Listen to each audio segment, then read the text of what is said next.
On October 16, 1955, 3 young boys were molested and murdered in Chicago. 3 Boys Missing it tells the heartbreaking story of the brutal attack and murder. The book was written by one of the police officers assigned to the case to ensure the significance of the case and acknowledge the undeniable existence of pedophilia in our society. Here to share the story with us is the author of 3 Boys Missing, James Jack. Thank you so much for being here today. It's my pleasure. Now, this was a story that happened 50 years ago in Chicago, not here, but it's a really important story for people to know about. Take us back to that time when you were a young police officer on the Chicago police force and how the case first came to you. It was October the 16th. I was just 26 years of age, and I was a detective for about 6 or 7 months at that particular time. I came into the station, and there was a gentleman about 11:15 p.m. that evening. I was working the 4 to 12 shift, but we came in a little earlier, my partner and myself, and a gentleman was standing at the desk, and it turned out to be Mr. Peterson, the father of Robert Peterson, one of the boys that was murdered. And that was a time when you had written often, you know, kids would maybe run out with their friends and be gone for the night, and parents knew when their kids were probably going to come home, that maybe they were just not really getting into trouble, but would have a tendency to disappear for a little while. But there was something about this that seemed different to you. Correct. It was a gut feeling, because I looked at the Mr. Peterson and I knew that there was really something wrong, because of everything he told us about his boy within 20 minutes.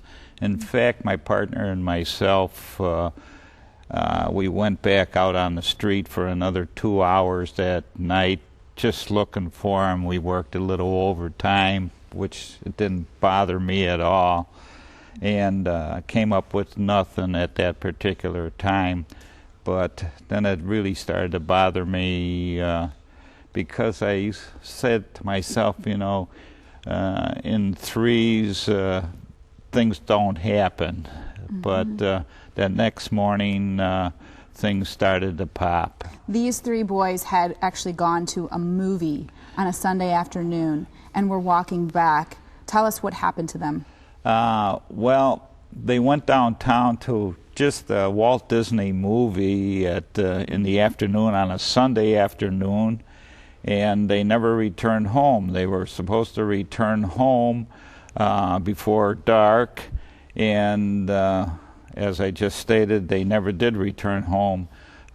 2 days later, October the 18th, we fixed the time somewhere around 12:15 p.m. on the 18th, that their bodies, 3 naked bodies, strangled, brutally beaten, were dumped like 50-pound bags of potato in a drainage ditch in a picnic ground. It took almost 4 decades to solve this case, but you worked on it for so many years. Did you think you were close to finding the person who had molested and killed these boys? Not really, because we had a task force. It was called the Special Investigation Unit Task Force, specifically set up for this particular crime. We had 54 of the best detectives that on this particular case, and I was one of them, and we stayed on this case. These were seasoned detectives that had 20 years already on the job, and I only had like 1, but I stayed with it. And I felt that after years, 3-4 years, we were getting frustrated because we weren't getting any place.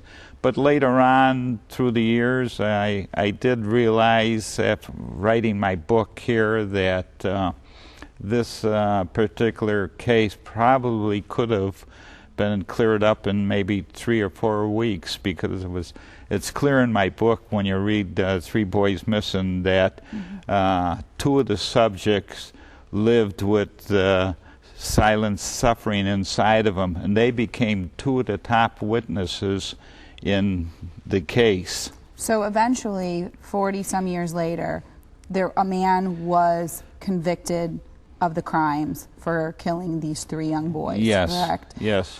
What eventually led to his conviction, and who was this man? Did he know the boys? Was he a neighbor or someone who had contact with them? No, he picked these boys up while they were 4 blocks away from their home on that Sunday afternoon, or it would be, I'm sorry, Sunday evening at 9 o'clock. They were 4 blocks away from their home, and they were hitchhiking home.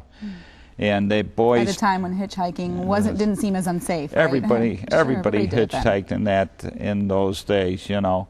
And they trusted him. They got in the car, and he took them to the Idle Hour riding stables, and this is where he strangled all 3 of the boys. I think what's important about this is that maybe not as many kids are hitchhiking today, but from what I read, the neighborhood where this happened, it wasn't a bad neighborhood. Though it doesn't matter if you're in a good neighborhood or a bad neighborhood, it can happen anywhere. You write about 4 things that parents need to know about sex offenders. What should parents be aware of? Well, number one, what you just mentioned here, number one, stop believing that it really can't happen to your child. People pick up newspapers today and read these sensational child molestation murder cases, and they say, oh, this is so sad, you know, it really can't happen to my children. Wrong, because it can happen to any child. Mm-hmm. And then you also, there are a couple other points that you like to make. Believe in your child. Mm-hmm. Believe in your child when your child tells you that some incident happened to them today. Take it serious, report it to the law enforcement or child welfare department. They're trained to handle these types of cases. Don't try and do it yourself. Do you think that we're getting better? Of course, the internet has opened up. It's a whole new game out there. And I know some say it's just like a feeding frenzy for pedophiles. But do you feel like we're doing a better job of educating and protecting children? If we keep teaching our children, you know, the tips. I had also written a pamphlet that I give out with my books when I'm on a book tour right now. Mm-hmm. And I give this book pamphlet out. It gives you all the tips that you want to know. And one thing I want to say is that in any city, right now as we're sitting here, in any city in the United States within a square mile and a half, there's somebody standing on a corner waiting to have sex with your child. Mm-hmm. And you can take that to the bank. Well, I think people should come and visit you. You're going to be at you're going to have a book signing. Yes, Barnes I am. and Noble. It's Eton on Chagrin. It's today from 2 to 4. The book is called 3 Boys Missing. The author, James Jack, a former World War II veteran, so we're happy to have you here, and worked with the Chicago Police Department as a detective for many, many years on this specific case. So this pamphlet is not just any pamphlet. It's certainly something that if you're a parent and you're in the neighborhood, you should stop by and pick up. Thank you so much for being here. I appreciate it, and thank you, and Cleveland's a wonderful spot. We think so, too. My first time here. Oh, well, we're glad you're here. Welcome. Thank you. All right, well, stay with us.